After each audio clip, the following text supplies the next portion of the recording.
Long ago, in ye olden days of yore, video games were simple things, unburdened by bloated production budgets, unriddled with microtransactions, unencumbered with corporate control, uncrammed with pay-to-win bullcrap, just pure unfettered games made to be played for fun. And unlike hardware release cycles these days, back in the 80s and 90s, each new device and console generation that came along was a monumental leap forward from previous generations. And then in the mid-90s, the greatest seismic shift in gaming happened. This was the biggest shakeup that the industry had ever experienced, and it is to this day the greatest leap forward that gaming has ever made in a console generation release. I'm talking, of course, of the moment that games made the jump to 3D.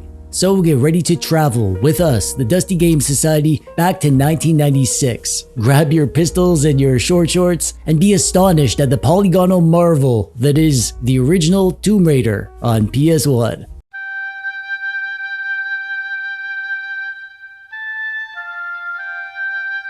I first played Tomb Raider back when it was released in 1996. My buddy Delano got this like the day it came out, and I was in love with this game. I didn't have a PS1 until way later. I didn't have a game console or a computer that could play 3D games at all, so this game blew my dweeby little teenage mind. I stayed over at Delano's place a few weekends in a row to play this on his big CRT TV in his mom's basement, while his mom fed us so many samosas, you guys. To this day, whenever I eat a samosa, I get a sensory memory of Tomb Raider. Back in 1996, game design was just starting to figure out how to make traditional game genres work in 3D. Lots of games did it sort of okay, and lots of games didn't. But when Tomb Raider landed, it was such a big deal because not only did it star a new character that was instantly iconic, a female protagonist that was strong and capable, which was super rare back then, but Tomb Raider was really revolutionary because of the tone of the game and the gameplay. If the game was just watching a lady made of triangles flopping around in a 3D world, the game would have been a one and done. It wouldn't have spawned an entire franchise. But the game was a lot more than that. The gameplay itself was new and fresh, the graphics were top of the class, and also Tomb Raider was an early 3D game that felt mature. Not in the sense that it's got like bad words and guts all over the place, but mature in that the tone of the game didn't feel like it was made for kids. You know, the graphics weren't bright and cartoony, they were like dark and muddy, and also the gameplay style required a slow and methodical and careful hand to get anywhere in the game, really. So I wanted to talk about that stuff before I got too far into the review, just to set the scene, because acknowledging what gaming ecosystem this game was released in is important both for understanding what it did right, but also kind of forgiving what it got wrong, at least by modern game design standards. So let's start, as always, with the story. There's not much story.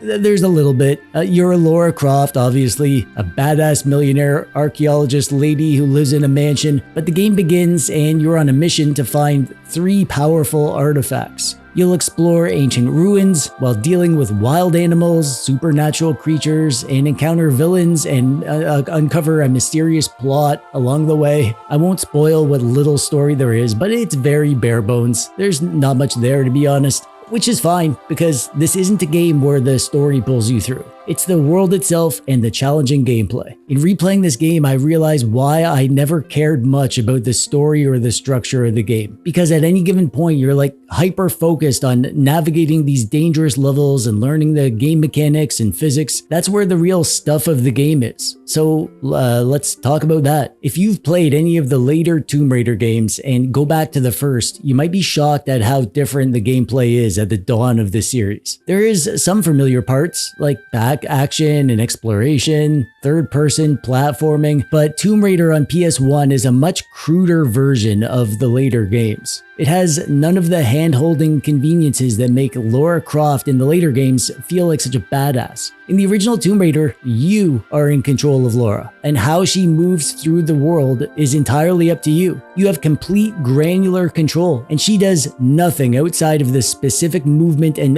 moves that you execute. I think this is why it's so jarring to people. One of the main criticisms that I hear when people go back to the original Tomb Raider is the controls, which can feel clunky by modern standards. You've probably heard about the famous quote-unquote tank controls, and that's a thing, but it's kind of unfair because Lara feels like a slow and deliberate tank when you first start playing, but once you get the hang of the distances that you can jump, how far she can fall, how to position yourself so that your jumps land where you want them, it's less of a tank and more of almost like a grid-based thing. Almost like a cinematic platformer crossed with a puzzle game. I'm a big fan of the Tomb Raider series. I've played all the games over the years, and especially the later games since the reboot are among my favorite games. And going back to the original felt very foreign at first. I hated it for the first hour, but then something clicked. Once I stopped comparing the game to the newer games in the series, once I learned the basics of how Lara moves, and once I learned to want to master the controls, I actually started loving the mechanics of the movement and exploration. You have so much precision in this game.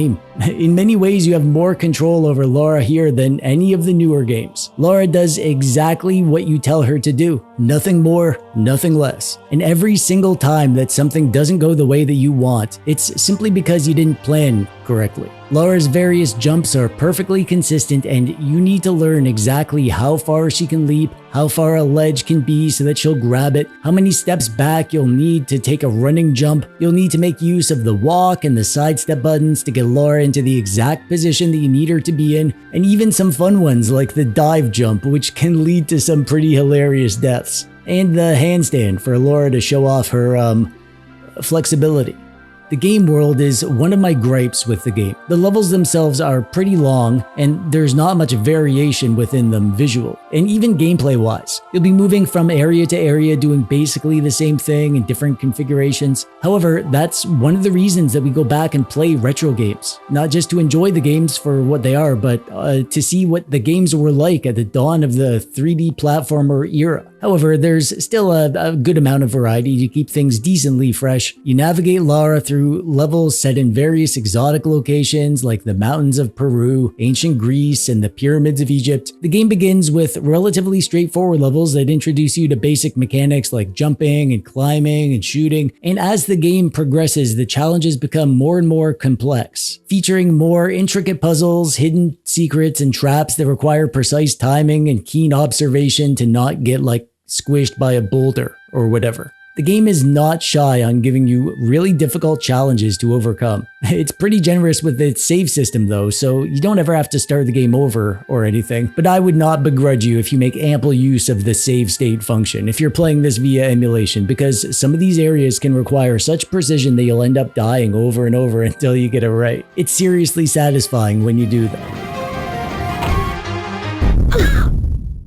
The combat involves lots of leaping and jumping through the various environments, locking onto the bad guys and blasting away with your guns. You'll face off against wolves and bears, mythical creatures, crocodiles, and human adversaries that are part of the story. You'll mostly be using Lara's dual pistols, but there are a few other weapons that you can find. I guess the strengths of the combat system include the auto-aim feature, which simplifies targeting enemies, which was definitely not common in games from this era, and the strategic element of managing limited ammo and health packs. I guess one weakness would be the repetitive nature of combat encounters, how you're basically doing the same few moves no matter which enemies that you're fighting. It's fine though, it's totally serviceable combat mechanics in a game from this era. Also, you fight a T-Rex and Velociraptors, so that's fun. When this game came out, the graphics blew my mind, and now, even through my nostalgia goggles, yeah, not so much. This is pretty darn dated by today's standards. The game has these blocky character models and environments with limited textures and polygon counts, but I do think that the textures and models still look kinda neat as a retrospective to a bygone era. And despite the limitations, the art style does convey a sense of adventure and mystery, with atmospheric settings that range from lush jungles and eerie tombs and catacombs. It's not gonna hold up today, let's be real.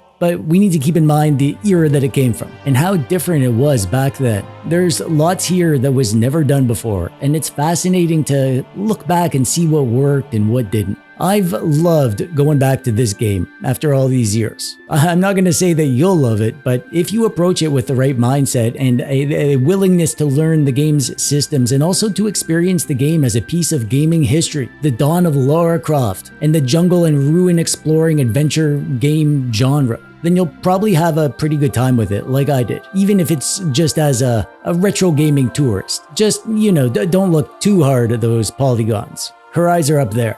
Right there. Up there. Right there. But the Dusty Game Society isn't a one dweeb show, so let's hear what the other Dusty Dweebs of the Dusty Game Society had to say about Tomb Raider, shall we? Michael Benny tried to beat it, but spent most of his time trying to angle the camera just right. Yeah, there's lots of that. I think it's like you gotta learn to love the process, Tuscan Raider says it hasn't aged well and found themselves battling the controls more than the enemies. That's fair. You definitely end up battling the controls more than anything in this game. I had fun, but I can definitely see why lots of people aren't into the older style of the gameplay here. AJP says, sadly, I was unable to join my beloved Lara on her adventures this month. We shall meet and conquer thine enemies again soon, my dear. I'm not sure if you heard AJP, but Laura is my girlfriend. We're gonna get married someday, and I'm gonna live in her mansion, and we're gonna raid tombs and get eaten by wolves together. So you can just find another female protagonist to fantasize about. Alan says it took a while to get used to the controls, but they appreciated how precise they were. Finishing a level or puzzle always felt amazing because of that. Yes, this guy gets it. Once you get used to the controls, you really appreciate how precise they actually are. Mastering the controls can be its own reward in games like this, I think. Yeah, so Borf42 played Tomb Raider Anniversary on the PSP, which is a more modern remake of the original game. So if you want to experience the dawn of the Tomb Raider series but can't deal with the old school retro version, the Anniversary version is totally worth checking out. Justin Mann says he didn't have time to play the game, so he watched the original movies instead. So Justin Mann is a movie dweeb, so that doesn't surprise me. He just started a movie review channel called B Movie Theater. I'll toss a link to that in the description below if you want to check it out, if you're into movies. Beowulf conquered the game. They played it on the RP4 Pro and the ROG Ally and finished the whole dang thing. They thought it was tough but enjoyable, found the game fluid and fun once they got the hang of the controls, and felt challenged by the puzzles and platforming. Oh gosh, what a champ. Thanks for going all in, buddy. Shady enjoyed it as much as they despised it. Eventually the controls clicked and they loved the exploration and puzzle solving, but was frustrated by the encounter design, janky camera, and simplistic combat. Overall enjoyed it, but recommends playing the remakes instead. Gave it 1 accidentally backflipping into the Midas hand and turning into gold out of 10. I'm not familiar with that rating scale. Is that a thing? Acadia played this on the Miu Mini Plus, found it to be a fantastic adventure once they got used to the controls, and is looking forward to playing through the sequels. I'm really glad you enjoyed it, buddy. Thanks for checking it out. Vesh had some valid criticisms about the controls and the combat, but enjoyed the level design and had some fun. Hey, that's all we ask. You give the game a try, and if you like it and you want to see it through, go for it. And if you don't, hey, at least you gave it a fair chance. Gradual Games got pretty far into it, really loved it, and enjoyed the ins and outs of the controls. Didn't like the combat, but found it to be a gem of an adventure game. Well said, buddy. Andrew Loves Sophia makes a really good point about how these early 3D games were defining a genre and having to invent things like how you control a character in 3D space. And yeah, I completely agree. We've learned a lot about what works well in game design since these early days, and part of the love of retro games is learning about how they solved problems before we had years and years of experience. I would personally like to thank all of the members of the Dusty Game Society that gave this one a go. I hope you found it interesting to go back in time and try out a pioneering gem in the 3D action adventure genre. The Dusty Game Society is a fellowship of discerning retro gaming aficionados who possess a deep appreciation for the finer things in life. Retro games, obviously.